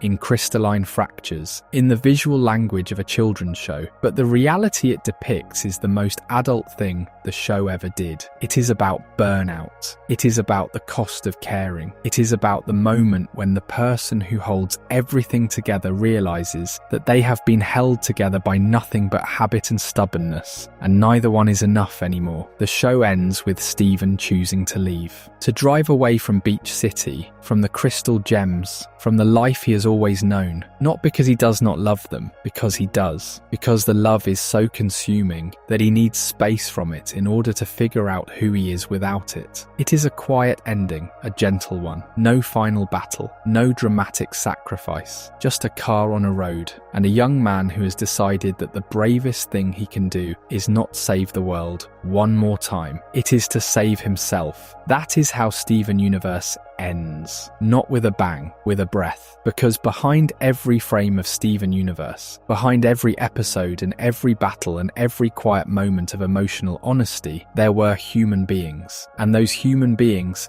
paid a price for what they made. The production of Steven Universe was, by any reasonable standard, grueling. The show's animation was outsourced to studios in South Korea, primarily Sunmin Image Pictures and Rough Draft Korea. This is not unusual for American animated television. Most of the shows you grew up watching were animated overseas, but the logistics of that process are worth understanding, because they shaped everything about how Steven Universe was made, and what it cost the people who made it. Each episode of Steven Universe took between 9 and 12 months to produce. 9 to 12 months. For 11 minutes of content. The process began with storyboarding in Los Angeles, where Sugar and her team would develop the scripts and visual direction for each episode. Those storyboards were then sent to Korea, where the animation was produced. The finished animation was sent back to the United States for review, revision, and post-production. And throughout that entire process, across time zones and language barriers, and the inherent friction of coordinating creative work between two continents, Rebecca Sugar was involved in every detail, every background, every expression, every colour choice, every line of dialogue. This is what it means to be a showrunner. It means that the show does not exist without you. It means that every decision, from the largest narrative arc to the smallest visual detail, passes through your hands. And when you are simultaneously running a show show and fighting the network that airs it, when you are making creative decisions and political decisions and personal decisions all at once, the toll is not abstract. It is physical, it is mental, it is the kind of exhaustion that does not go away when you sleep because your brain has forgotten how to stop working. The crew experience burnout on a scale that is difficult to convey without having lived through it. Animators, storyboard artists, writers, designers, all of them working under the pressure of knowing that every episode was a battle. Not just a production battle, which was intense enough on its own, but the content battle. The knowledge that what they were making might be changed,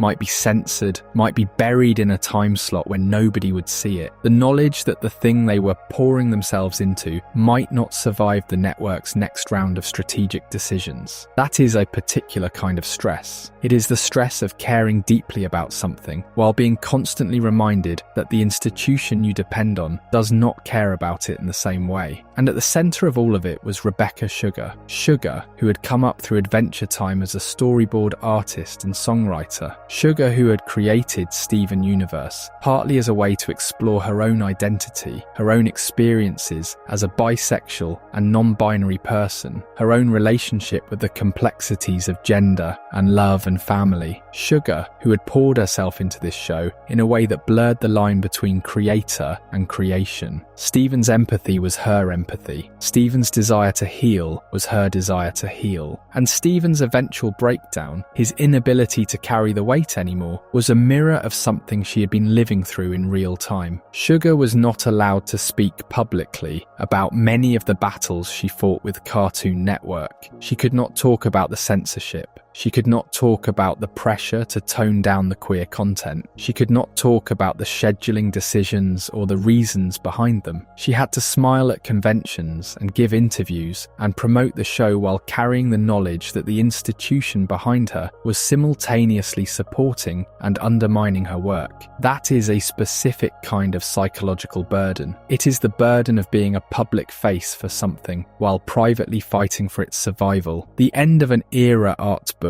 published after the show concluded offers glimpses into what that experience was like. Sugar's reflections in that book are measured, careful, diplomatic.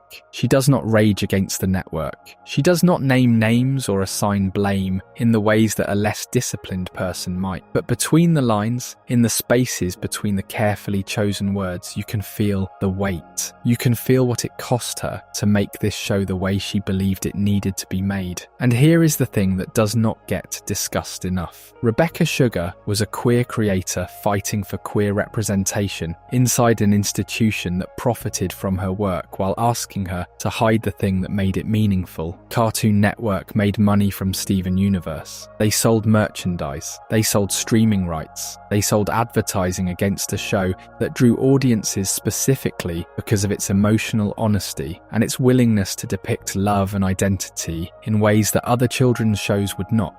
And at the same time, they asked Sugar to make that love less visible, to make those identities less explicit, to find ways to tell queer stories without actually telling queer stories, so that the show could air in international markets where those stories were considered unacceptable. Think about what that does to a person. To be told that the thing you are, the thing that drives your art, the thing that makes your work resonate with millions of people, is also the thing that makes your work a problem. To be asked to commodify your identity while simultaneously concealing it. To watch your show generate revenue for a corporation that treats your existence as a risk to be managed. This is not unique to Rebecca Sugar. This is the experience of queer creators across every industry, in every medium, in every era. But Sugar's experience with Steven Universe is a particularly vivid illustration of the contradiction, because the show was so explicitly, so intentionally, so beautifully about the things that the network wanted to minimize. You cannot separate Steven Universe from its queerness. The queerness is not a subplot or a theme or a layer. It is the foundation. It is the reason the show exists. And to ask Sugar to soften that foundation while simultaneously profiting from the structure built on top of it is a particular kind of cruelty, even if no one at the network intended it as cruelty, even if everyone involved believed they were acting in good faith. The production of Steven Steven Universe lasted from 2013 to 2020, 7 years. And in those 7 years, Rebecca Sugar went from a young creator with a revolutionary idea to an exhausted artist who had given everything she had to a show that the network treated as both an asset and a liability. She made something extraordinary. She changed children's television in ways that are still being felt. She opened doors that will never close. And the cost of doing all of that was measured not in ratings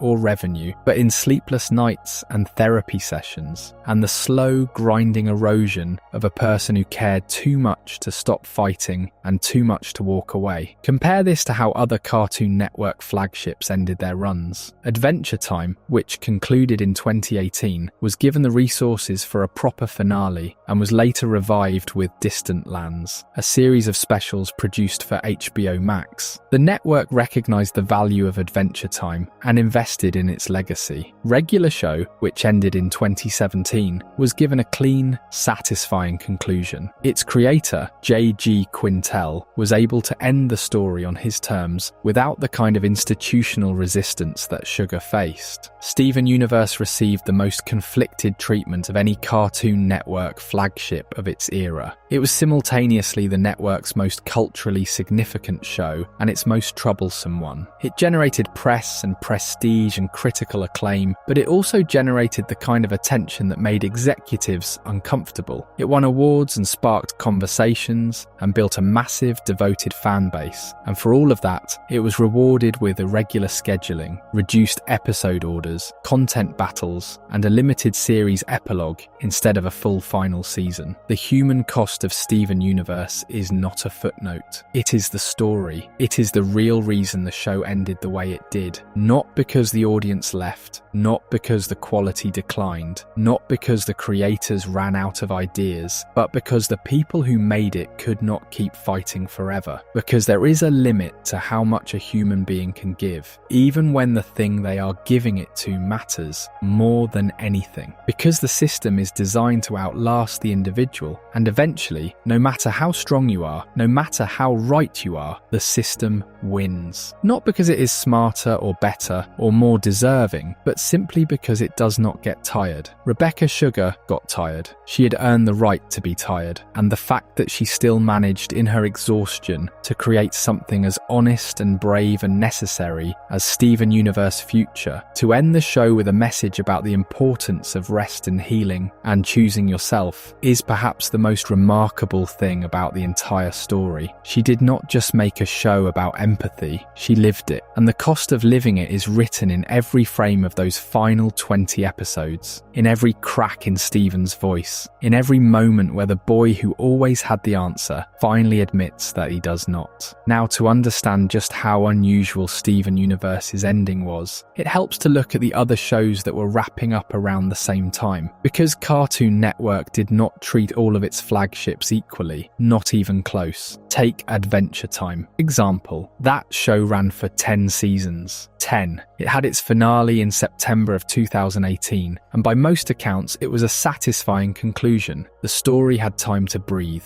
the characters had room to grow into their endings, and even after that finale aired, the show was not truly finished. HBO Max commissioned a series of specials called Distant Lands, 4 standalone episodes that revisited the world and its characters in new, unexpected ways. BMO got a solo adventure, Marceline and Bubblegum got their own story, even Finn and Jake returned one more time. The message was clear, Adventure Time was valuable, Adventure Time was worth investing in, even after its television run had ended. The network, and later the streaming platform, understood that the show had built something worth preserving, so they preserved it. Regular Show had a different kind of ending, but an equally dignified one. J.G. Quintel knew his show was coming to a close, and he was given the space to plan for it. The final season took the entire cast into space, quite literally raising the stakes to a cosmic level, and the series finale was emotional, deliberate, and complete.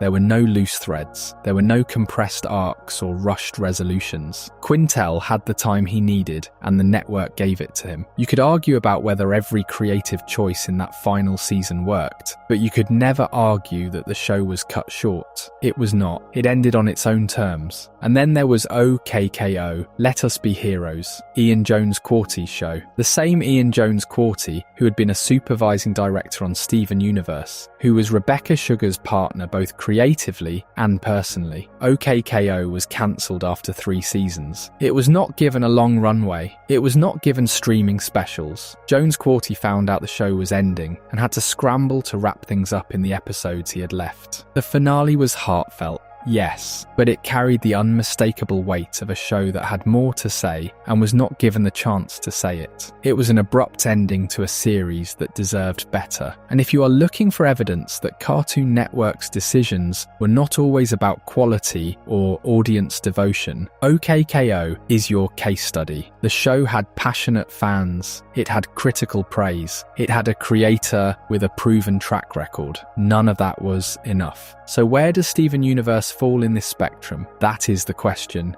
is it not? And the honest answer is that it falls everywhere at once. Steven Universe did not get the clean planned ending of regular show. It did not get the abrupt acts of OKKO. It did not get the decade-long run and streaming afterlife of Adventure Time. What it got was something far more complicated. Something that looks from the outside like a negotiation, like a series of compromises that neither the creators nor the network were fully happy with. The show was, in a sense, cancelled after season 5. The original story was compressed, rushed and restructured to fit into fewer episodes than Sugar had planned for. That is a cancellation, even if nobody used that word publicly at the time. But then it was also extended in a way, through Steven Universe the movie and Steven Universe Future. Those were not continuations of the original plan. They were new stories built on the foundation of an ending that had already been forced into existence. Sugar and her team had to find a way to say goodbye twice. First in the compressed finale of the original series, and then again in Future, which dealt with the aftermath of everything that had come before. It was part cancellation, part negotiated extension, part victory, part compromise. All of those things at once. And perhaps that is the most honest description of what happened. The show was too important to kill outright.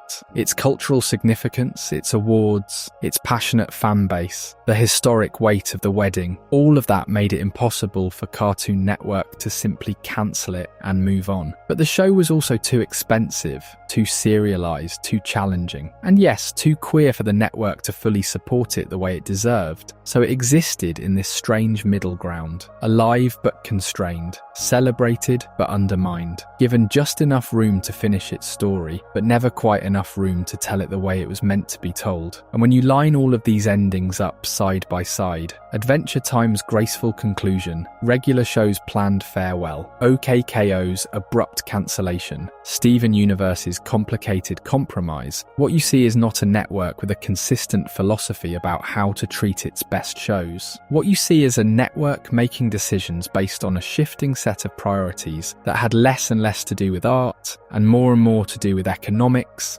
demographics and risk management. The flagship era of Cartoon Network was ending, and the shows that had defined it were being shuffled off the stage in whatever way was most convenient for the people holding the budget. Steven Universe just happened to be the most inconvenient of all of them, and so its ending was the messiest. Before we move on, if you are enjoying this analysis, please consider subscribing. It helps the channel tremendously. But there is another part of this story that does not get talked about enough, and that is the fans, the people who watched, the people who waited through every hiatus, who kept the conversation alive when the network seemed determined to let it die, who refused to let this show disappear quietly. The Steven Universe fandom is one of the most complicated fan communities in the history of animation. It has been, at various points, deeply creative, fiercely protective, occasionally toxic, and undeniably powerful. But whatever you think of the fandom as a whole, there is one thing that cannot be denied. These fans fought for this show in ways that actually made a difference. Consider the French dub. When it was announced that Steven Universe would not be continuing its French language version, fans organised. They petitioned, they made noise, and it worked. The French dub was completed. That might sound like a small thing, but think about what it represents. A group of fans in a specific country decided that their language deserved access to this story, and they made it happen through collective action. That is not nothing. That is a community exercising real power in a media landscape that rarely listens to its audience. Or consider the United Kingdom. Steven Universe was censored in its UK broadcast. Scenes involving Ruby and Sapphire, the two gems whose relationship was central to the character of Garnet, were edited. Romantic moments between them were cut or altered. The same-sex content that had been so groundbreaking in the American broadcast was quietly removed for British audiences, and fans noticed. Of course they noticed. A petition gathered over 6,000 signatures, demanding that the censorship stop, that British viewers be given the same show that American viewers were watching. 6,000 people who cared enough about animated characters on a children's network to put their names on a document and demand better. There were similar campaigns in Sweden, in other countries across Europe, and beyond. The show was censored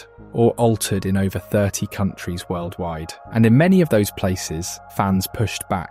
They did not accept the idea that their version of the show had to be lesser. They understood that the censorship was not about protecting children, it was about erasing queer people from children's stories, and they said no. But the fandom's most remarkable achievement might be simpler than any petition. It might just be the act of surviving those hiatuses. Because Cartoon Network's scheduling of Steven Universe was, as we discussed earlier, genuinely hostile at times. Months would pass between new episodes. The show would appear and disappear from the schedule without warning. Fans had no reliable way to know when their show would return, and in the modern media landscape, where attention is the most valuable currency and there is always something new to watch, that kind of inconsistency kills shows. It just does. Audiences drift away, conversations die, the cultural moment passes, but Steven Universe fans did not drift away. They made art, they wrote stories, they composed music. They analysed episodes frame by frame, looking for foreshadowing and hidden details. They built theories about the diamonds, about Pink Diamond's identity, about the nature of the gems and their society. They kept the show alive in the gaps between episodes, creating a parallel universe of content that sustained the community through every drought. When new episodes finally aired, the fandom was not diminished. It was ready, it was hungry, and it showed up. That is extraordinary, and it reveals something fundamental about what Steven Universe was and why it endured. The show did not just have viewers, it had believers. People who understood, on a level that goes beyond entertainment, that this show was doing something important, that it was carrying a message that most of television was too afraid to carry. And when the network failed to protect it, the fans stepped into the gap. Not because they were asked to, because they understood that some stories are worth more than the institutions that produce them. The relationship between a show and its fandom is always complicated, and the Steven Universe fandom was no exception. There were moments of genuine toxicity, fan artists harassed, creators targeted, disagreements that escalated beyond reason. That is a real part of the story, and it would be dishonest to pretend otherwise. But it is also true that the overwhelming majority of the fandom's energy was directed at something constructive, at keeping a story alive, at demanding representation, at saying over and over again, in every language and in every country where the show was watched, that these characters matter, that this love story matters, that a children's show that treats its audience with intelligence and emotional honesty is something worth fighting for. And in the end, the fans were right, not about everything, but about the thing that matters most. Steven Universe was worth fighting for, and the proof is that it survived. It complicates the narrative about ratings. Yes, Steven Universe's linear television ratings declined over time. That is a fact, but those numbers do not capture the full picture of the show's audience. They do not account for the people who watched on streaming platforms, or who caught up on episodes weeks after they aired, or who experienced the show entirely through the fandom's creative output and then went back to watch the original. The audience was there. It was just not where Cartoon Network's traditional traditional metrics could find it. In a very real sense, the fans understood what the show was before the industry did. They understood that it was not a casual, drop-in-any-episode kind of show. It was a story that demanded commitment, that rewarded patience, that built towards something. And they gave it that commitment, even when the network made it as difficult as possible. The fans kept Steven Universe alive through scheduling decisions that would have killed any lesser show. And when the show finally ended, it was the fans who carried its legacy forward, who introduced new viewers to the series, who kept the conversation going until eventually the industry caught up to what they had known all along. This show mattered, and it was not done. Which brings us to June of 2025, the announcement that changed everything. Lars of the Stars, a new Steven Universe project officially in development for Prime Video, with Rebecca Sugar and Ian Jones-Quartey attached. Not a reboot, not a reimagining, a continuation, a new chapter in the story that so many people thought was finished. The details as of now are still emerging. The project is in production. We do not yet know the full scope of what it will be, how many episodes, what time period it will cover, which characters will return, but we know enough to understand what this announcement means. And what it means is profound. First, and most obviously, it means that Steven Universe outgrew Cartoon Network, the show that was too serialized, too expensive, too queer, too difficult to schedule, too challenging for a traditional children's cable network. That show found a new home on a streaming platform that does not have the same constraints. Prime Video does not need to worry about scheduling episodes between reruns of Teen Titans Go. It does not need to worry about advertisers who are uncomfortable with same-sex relationships in children's programming. It does not need to fill a 24-hour broadcast schedule with shows that can be watched in any order. The limitations that made Steven Universe so difficult for Cartoon Network to handle simply do not exist in the streaming space. And there is a deep irony in that. Cartoon Network spent years struggling with a show that did not fit its model. The network tried to force Steven Universe into a box designed for episodic comedies, and the show kept breaking out. It was too big, too ambitious, too committed to its own vision, and now it is going to exist on a platform where those qualities are not liabilities, they are assets. The serialized storytelling, the emotional depth, the willingness to tackle complex themes, all of the things that made Steven Universe a problem for Cartoon Network are exactly what make it attractive to a streaming service. The show did not change. The world around it changed. Second, and perhaps more importantly, the announcement is a vindication of everything Rebecca Sugar fought for, every battle over representation, every compromise she had to make,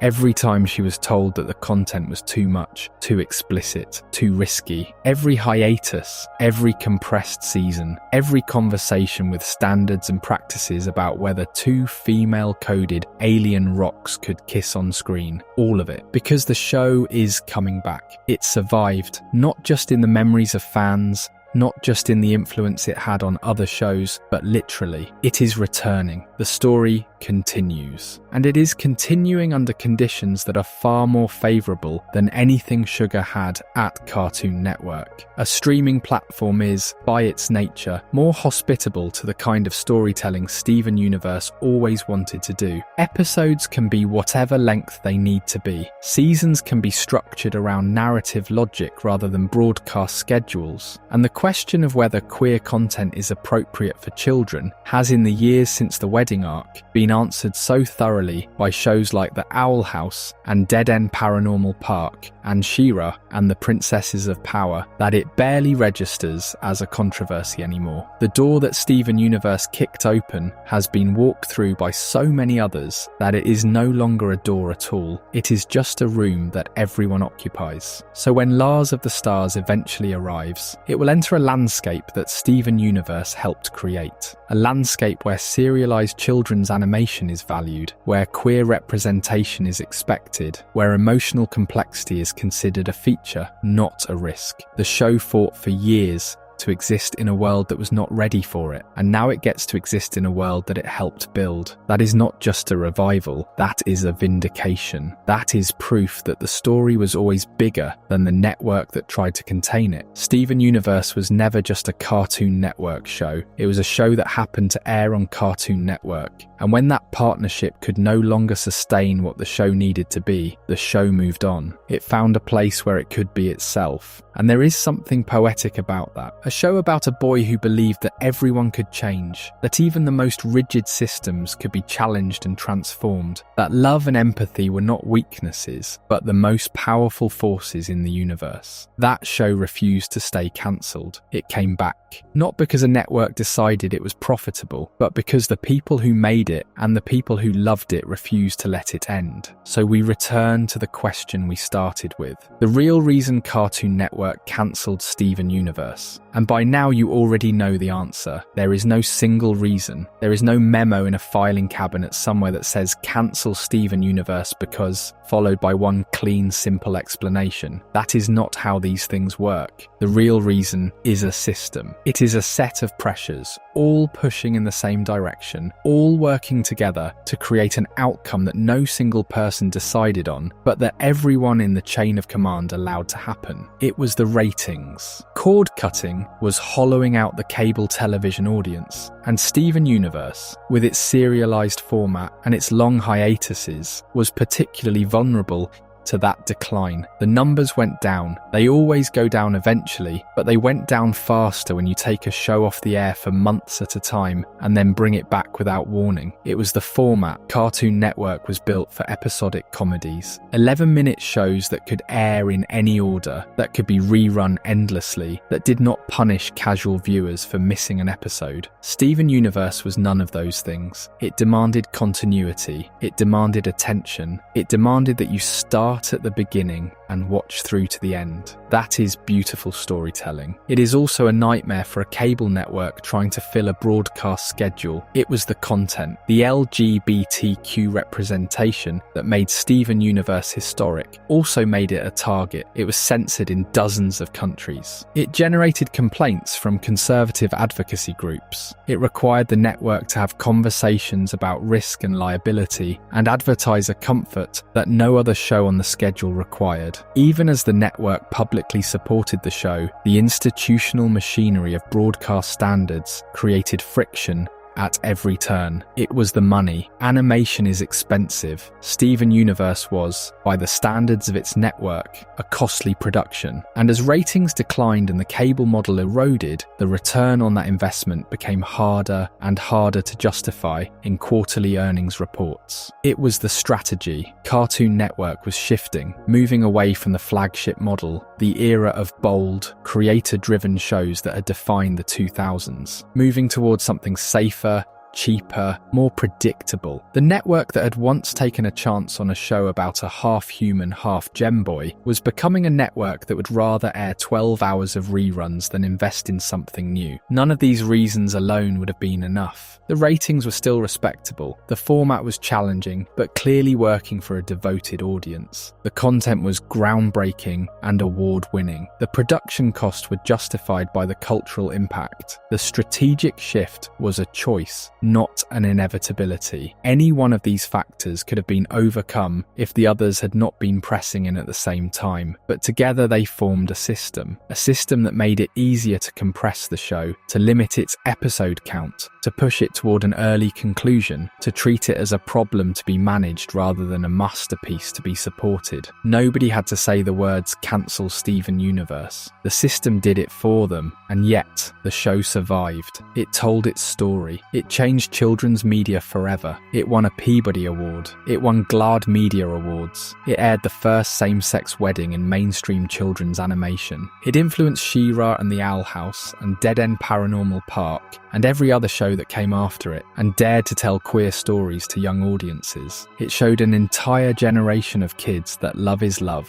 that identity is complex, that healing is possible, that even the most powerful systems can be challenged by someone who refuses to stop believing in change. And now it is coming back, not on Cartoon Network, on a streaming platform where it can be what it was always meant to be. The show outgrew the network. The story outgrew the system that tried to contain it. The real reason Cartoon Network cancelled Steven Universe is that Cartoon Network was not ready for what Steven Universe was. The world caught up. Cartoon Network did not. And maybe that is the thought to fall asleep to tonight. That the things worth fighting for do not disappear just because someone tries to cancel them. That stories find a way to survive. That a show about love and empathy and the courage to be yourself will, in the end, always be stronger than the system that tried to shut it down. Thank you for being here. Thank you for listening. Thank you for caring about these stories the way you do. If you enjoyed this video essay, make sure to subscribe. Thanks for watching, and I will see you in the next.